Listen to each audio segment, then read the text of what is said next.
مفتی صاحب کچھ لوگ حضرت علی المرتضیٰ رضی اللہ تعالیٰ عنہ کو مشکل کشا مانتے ہیں اور ان کرامات کے بعد ان عقائد نہ بگڑیں، مہربانی فرما کر ذرا بتا دیں مشکل کشا کی نفی ہو سکے۔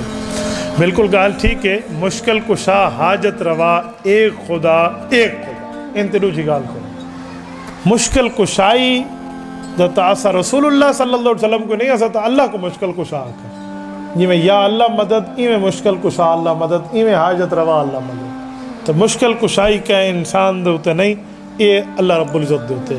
اگر مشکل کشائی انسان دی اپنی ہویا تو حضرت علی المرتضیٰ اپنی مشکلات دے بارے، اپنی اولاد دی مشکلات دے بارے بندہ ان تکی میں لفظ لے سی کہ حضرت حسین نے شہادت نہیں تو ان تے بندہ کی میں گال کرے سی۔ تو کہ انسان کو مشکل کشا مننا 100% غلط۔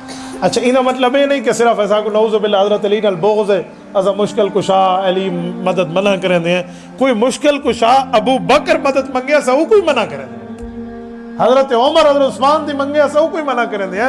تو مشکل کشائی فقط اللہ واسطے، سجدہ فقط اللہ واسطے۔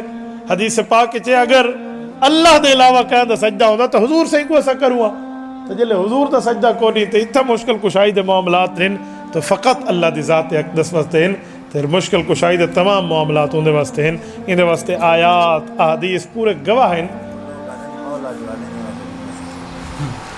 نہیں حضرت مولا دے آکھن دے نال ہی تو مشکل کشائی نہیں پڑتی، مولا دے تو مانا دوست تھیں دے، لہٰذا ایسا کہیں قسم دی کوئی گال کو نہیں ہے۔